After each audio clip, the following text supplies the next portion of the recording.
तो नीचे चला गया था। तो जब आपको माफ करिएगा, मैं आपको रोक रही हूँ because I really want to clarify my doubts on this. जब ओपन मार्केट की जब आप बात राजीव करते हैं, तो ओपन मार्केट में अगर उस तरीके से जैसे एक्सपेक्टेड था और अगर जो छोटा रिटेल इन्वेस्टर है वो नहीं आया, तो क्या कहीं ना कहीं ये इस बात का संकेत है कि जो इन्वेस्टर कॉन्फिडेंस है वो कहीं ना कहीं शेकअप हुआ है? शायद कुछ लोगों को मन में डाउट हुआ होगा, इस वजह से नहीं आए होंगे। क्या रीजन हो सकता है why the small investors did not come? In fact आपने एक अच्छा स्टोरी एंगल दे दिया मेरे दिमाग में। ये जब तक 10-15 रिटेल इन्वेस्टर से आदमी नहीं बात करेगा तो क्यूमुलेटिवली जो है, फाइनेंस का बैकग्राउंड नहीं है, एक लेमैन के लिहाज से मैं आपसे सवाल कर रही हूँ। I have no idea about stocks and shares, let me be very honest. नहीं देखिए, 2-3 चीजें हैं। एक तो लगा होगा उनको कि भाई प्राइस जो है हमको जब मिल रहा है नीचे मिल रहा है। देखिए हिंडनबर्ग की रिपोर्ट आई, तो रिपोर्ट आने के बाद में स्टॉक टूटा, जम के टूटा। और जब स्टॉक जम के टूटा तो वो आपके एफपीओ प्राइस के लोएस्ट बैंड के नीचे आ गया और वो उसके बाद उसके ऊपर जा ही नहीं पाया।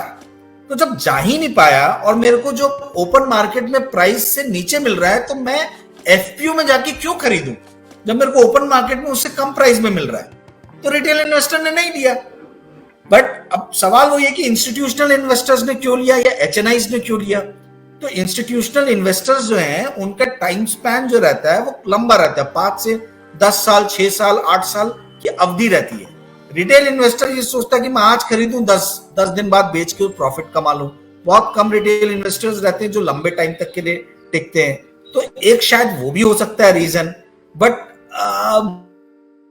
मोटा मोटी है कि हिंडनबर्ग रिपोर्ट ने जो प्राइस को तोड़ा, पूरे स्टॉक्स जितने भी ग्रुप के हैं वो जो धराशायी हुए, तो उसके बाद हो सकता है कि रिटेल इन्वेस्टर डर भी गया हो।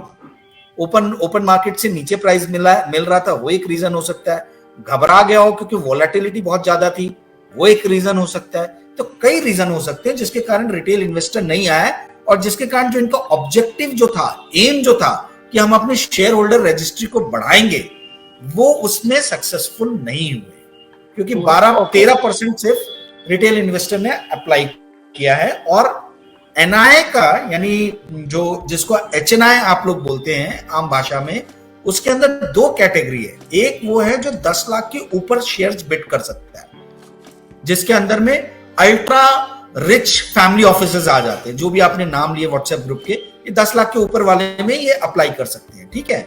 और दूसरा जो कैटेगरी है एनआई का, वो है 2 लाख से 10 लाख के बीच में।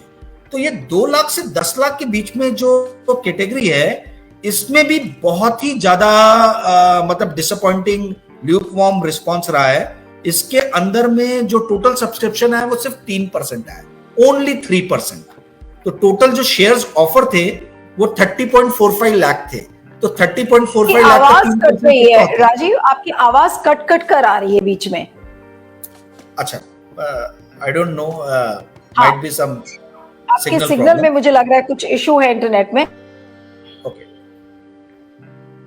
Okay, so will just wait for Rajiv too. हाँ, ओके राजीव, आपकी ऑडियो बीच में कट गई थी। हाँ बोलिए।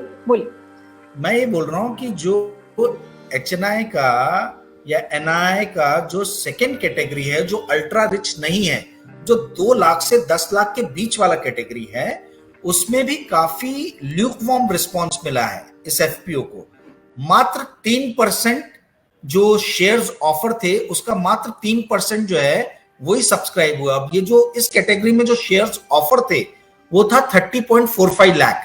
तो 30.45 लाख का 3% निकाल लीजिए, कितना होगा?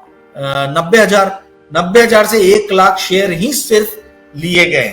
तो ये ऐसा नहीं है कि सारे एनआई कैटेगरी में सक्सेसफुल रहा है। सिर्फ जो अल्ट्रा वेल्दी लोग जो है, जो अल्ट्रा रिच है, उसी कैटेगरी में ये काफी अच्छे से सब्सक्राइब हुआ है। ये जो आपने एक्सप्लेनेशन दिया है, अब मैं माफ करिएगा फिर से एक सवाल पूछ रही हूँ। Maybe it could be a layman's question, but I think I need to ask कि आपने कहा जो अल्ट्रा रिच कैटेगरी अगर इस शेयर को खरीद रही है, तो क्या इसमें ये ऑटोमेटिकली वो खरीद सकते हैं या संस्थागत रूप से कुछ ऐसा किया जा रहा है कि उद्योगपतियों को ये बोला गया है शायद कि वो ये स्टॉक्स को खरीदे?